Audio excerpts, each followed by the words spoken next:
네, 고질적인 식량난에 시달리는 북한 주민들도 명절에는 조금이나마 풍성하게 음식을 마련할 수 있을까요? 자, 이제는 남한과 전통 풍습도 많이 달라졌는데 추석 풍경은 어떨까요? 북한 전통음식문화연구원 이해란 원장과 함께 자세한 얘기 나눠보겠습니다. 어서 오십시오. 안녕하세요. 네. 자, 북의 고향이 있으신데. 네, 평양이 고향입니다. 네, 떠나지 얼마나 되셨나요? 18년 됐어요. 아, 예, 가족들 올해. 많이 보고 싶으시죠? 북한에 가족이 그렇게 많지 않아요. 저기 외갓견, 네. 이모, 외삼촌 분 몇 분 계시고는 네. 다 탈북을 해가지고 네. 많지 않습니다. 자, 북한도 추석이 있는데 명절 연휴가 남한보다는 좀 짧다고 들었어요. 상당히 짧죠. 며칠이나 되나요? 원래는 하루씩이었는데 최근에는 뭐 이틀 쉰다는 말도 있긴 하지만 그 길게 쉴 수가 없는 것이 지금이 그 추수하는 계절이잖아요. 네. 그렇기 때문에 대부분의 사람들이 농촌에 나가서 가을고지에 동원이 돼야 되고 그렇기 때문에 가족이 모이기도 힘들고 네. 또 북한은 뭐 그런 동원 나갔을 때 그 추수한다고 딱 보내지도 않거든요. 네. 그러니까 가족이 없이 그냥 쓸쓸하게 그 추석을 새는 가구들이 되게 많아요. 그리고 여기처럼 뭐 교통이 발달돼 가지고 뭐 멀리 있는 산소 같은 데를 뭐 차 타고 갔다 올 수도 있는 것도 아니고 네. 그 가까운 곳에 묘지가 있으면 네. 성묘는 가지만 대부분의 사람들은 집에서 차례를 지내거나 뭐 그렇죠. 네. 저 오늘 스튜디오에 그 음식들을 몇 가지 가지고 나오셨는데 네. 소개를 좀 해주시죠. 요거 우맥이라고 해요. 우맥이요? 요 개성 음식인데 네. 그 찹쌀과 맵쌀을 이제 발효를 시켜서 튀겨내서 조청에 한 겁니다. 근데 이게 왜 우맥이 한국 분들이 네. 주악하고 우맥이를 자꾸 헷갈려요. 예. 이게 잠깐만 이거를 주악이라고 그러는데 이건 주악이 아니라 우맥입니다. 네. 왜 우맥이라 그랬냐면 가운데가 우묵하게 들어갔다 그래서 원래는 우묵이로 부르다가 네. 세월이 흐르면서 우맥이로 바뀐 겁니다. 예, 주악은 어떤 거냐면 요거가 주악인데요. 네. 이게 안에다가 소를 넣어가지고 튀겨서 발효시키는 거 똑같고요. 그렇게 해서 이 조청에 묻혀낸 것이 모양은 지금 그냥 보기에는 송편이랑 좀 비슷한 것 송편이랑 같아요. 비슷한데 예, 기름에 튀겨서 하기 때문에 주악이라고 하고요. 네. 이것도 하나 개성 음식인데 개성의 제사 음식이 발달돼 있습니다. 그래서 요 이제 개성 약과 개성 약과인데 이렇게 이제 저희들이 탈북 여성들이 와서 이걸 만들면서 이렇게 통일 약과로 이렇게 그 변형을 했습니다. 우리가 통일 약과. 통일을 네. 기원하는 약과라고 해서 만들어 가지고 지난 24일 날인가 25일 날 저기 그 이번에 왜 목함질의 사건으로 다리를 잃은 병사가 네. 있잖아요. 김정원, 하재원 하사 그분들 이름으로 네. 수색대대에 통일약관을 기증을 좀 했어요. 네. 예, 뭐 자랑하려고 그런 건 아니고 예, 거기를 가보니까 상당히 너무 또 저희들 잘못같이 느껴지기도 하고 해서 마음이 많이 아팠고요. 대통령님께서 올해 추석에 전 장병들에게 약과를 특별 간식으로 하사하신다 그래가지고 네. 저희들이 상당히 감사하게 생각합니다. 사실 저희 남한에도 약과가 있는데 다른 점이 좀 있습니까? 만드는 방법이 좀 달라요. 만드는 방법이요? 예, 만드는 방법이 좀 다르고, 네.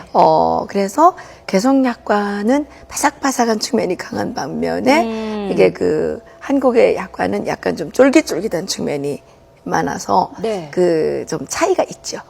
예, 그리고 요거가 하나 있는데 요거는 제 고향인 평양의 음식인데 네. 발효 음식이에요. 요것도 그 찹쌀에다가 기장이나 수수나 이런 찰기장이나 기장쌀이나 찰수수나 이런 것들을 섞어가지고 발효를 시킵니다. 이것도. 그래서 지전의 떡이에요. 네. 예. 그래서 가을에 이거 평양의 옛날 풍습은 이거를 엄청 많이 만들어요. 이렇게.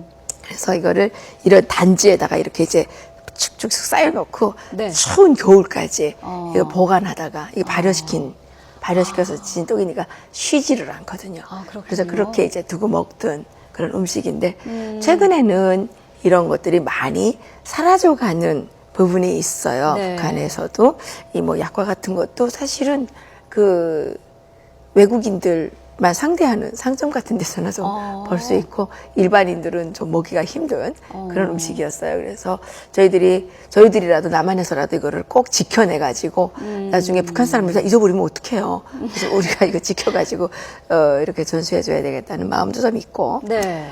그리고 우리가 전통으로서 이제 하나의 민족이었음을 하나의 가족이었음을 또 알아야 되기 때문에 네. 우리가 열심히 이렇게 만들고 있습니다. 그러면 북한에서 보통 서민들은 추석에 어떤 음식을 많이들 먹나요?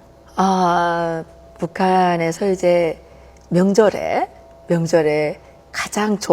가장 만들어 먹었으면 좋겠다고 생각하는 음식이 송편이에요. 네. 뭐 추석뿐만 아니라 뭐 음력설이 됐든 뭐 양력설이 됐든 네. 김일성 생일이 됐든 김정일 생일이 됐든 잘 사는 집은 송편을 만들어요. 근데 송편을 만드는 방법이 다 좀 다르죠. 네. 거기 송편을 만들기 위해서는 거의 그 송편을 만드는데 필요한 재료들이 있을 거 아닙니까? 네. 그런데 송편을 만들기 위해서는 우선 첫째로 이게 팥이 있어야 되는데 북한에 팥이 그렇게 많이 생산되지 않아요. 네. 그래서 각 지방마다 나오는 소의 재료가 달라요. 내륙지대에 가게 되면 이 완두콩이 일조량이 이렇게 적게 들어가기 때문에 네. 완두콩이 많아서 그쪽에서는 완두콩을 이제 소를 만들고 어떤 지역에서는 호팥기라 그래가지고 그런 여기 동부콩 같은 거를 가지고 또 만들고 어떤 데서는 이제 줄단콩이라 그래가지고 큰 콩알이 있어요. 그런 걸 가지고 또 이제 소를 만들고 이것도 없는 집에서는 채소를 있죠. 뭐 채소요? 배추나 무나 이런 것들을 이렇게 잘게 다져가지고 이렇게 소를 만들어가지고 이 남새라 그래요. 북한에서는 네. 남새를 넣어서 송편을 만들기도 해요. 네, 그리고 함경도 지방 같은 데서는 지금이 가을철이잖아요. 네. 그러니까 감자가 한창 시즌이에요. 그래서 감자를 캐가지고 감자를 갈아서 네. 감자 막가리 떡이라 그러는데 한국에서는 자꾸 그걸 만들어 그러더라고요. 채소를 넣어서 네. 잘 사는 집에서는 뭐 고기를 넣기도 하지만 뭐 그렇지 못한 집에서는 하다못해 두부라도 넣어가지고 또 아니면 그냥 두부도 형편이 안 되면 그냥 채소만 다져가지고 소를 넣어서 떡을 만들어 먹는데 온감자 떡을 만들어 먹기도 하고 막가리 떡을 만들어 먹기도 하고요. 또 가을철이라 감자로 가지고 이제 다양한 음식을 만들 수 있는 게 감자를 이렇게 껍질을 벗겨서 쪄가지고 껍질을 벗겨서 떡매를 이렇게 쳐요. 그러면 감자 찰떡이 되는 겁니다. 네. 그래서 그런 것도 만들어 먹고 뭐 그냥 형편이 여의치 않는 집들에서는 죽을 많이 써먹고 또 밥에 돼지고기 국을 곁들여서 먹는 돼지고기 국밥이죠. 사실은 가장 많이 먹는 것은 돼지고기 국밥을 가장 많이 먹을 거예요. 차례상을 차리는 게 사실 남한에서는 굉장히 큰 일인데 북한에서는 따로 차례상을 차리지는 않는 건가요? 북한에서도 차례상을 차리는 게 상당히 큰 일이죠. 네. 왜 그러냐면 거기에 차례상에 올라가야 될 어떤 품목들이 있잖아요. 그렇죠. 그런데 여기처럼 홍동백서, 어동육소인가? 남한이랑 그러면은 다르지가 않은 건가요? 그런 게 없다는 거죠. 네. 없고, 북한에서는 그냥 제사상에다가 과일 한 가지, 무슨 생선 한 가지, 뭐 이렇게 넣는데, 호수를 맞춰야 되잖아요. 네. 그러니까, 없는 집에서는 한 알, 이렇게 넣고 또 좀 있는 집에서는 5알 뭐 이렇게 넣고 이제 제사상을 차리죠. 네. 그런데 90년대 이후부터 북한이 이제 식량난이 심해졌잖아요. 네. 그 전에는 북한에서 이 제사상 차리고 이렇게 하는 것이 허례허식이고 썩어 빠진 봉건 문화라 그래가지고 못하게 했어요.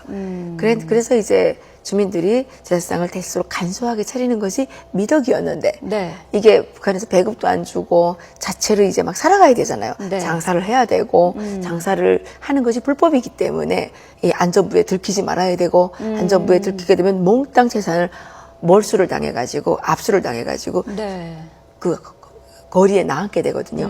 그러니까 사람들이 미신에 의지하게 되는 거예요. 그러니까 조상신을 잘 모셔야 되겠다. 그래가지고 몇 개월 전부터 막 제사를 차리기 위한 그 준비가 치열하게 되는 거죠. 그래서 뭐 네. 사과 하나 생기면 괴짝에다가 막 이렇게 장롱에다가 막 숨겨놔요. 뭐 그 북어 하나 생기면 장롱에다가 막 이렇게 숨겨놨다가 제사상을 누가 더 잘 차려내느냐가 그 집 주부의 능력과도 관련이 되는 거죠. 네. 그래서 사실 남한에서는 여성들이 그 명절 스트레스가 굉장히 큰데 그런 면에서는 말씀 듣고 보니까 북한 여성들도 스트레스가 좀 있을 것 같아요. 심하죠. 여기는 너무 많아서 그거를 다 감당하기 위한 스트레스라 그러면 북한 여성들은 어떻게 하면 가족을 먹일 수 있을까? 네. 또 어떻게 하면 이 없는 재료를 확보를 할 수 있을까? 그리고 사실 북한 여성들이 명절 더 힘들어요. 여기는 다 기계로 다 해오잖아요. 그리고 마트에 가서 사오면 되잖아요. 네. 북한 여성들은 쌀이 생기면 그거를 다 절구로 쪄야 돼요. 이렇게 쪄야 되고 물 길어야 되고 장작 패야 되고 그런데다가 요즘에 그 김정은이가 이 국경연설 있잖아요. 네. 거기는 또 탈북을 많이 한다고 다 철조망을 치고 무슨 뚝을 쌓고 이렇게 해가지고 그 강물을 퍼다 먹는 것조차도 이게 허가제를 내려가지고 네. 하루에 뭐 2시간인가 뭐 이렇게밖에 시간을 안 준대요. 그 시간 지나면 강물도 못 퍼다 먹는 거예요. 그러니까 북한 주민들의 고통이 날로 더 가중이 되는 거죠. 네. 자, 남과 북의 그 명절 분위기가 크게 뭐 다르지는 않은 것 같은데 통일 약과를 만드신 것처럼 하루빨리 좀 통일이 돼서 남과 북이 함께 명절을 좀 풍성하게 보낼 수 있었으면 좋겠습니다. 북한 전통음식문화연구원 이혜란 원장과 함께 얘기 나눠봤습니다. 고맙습니다. 감사합니다.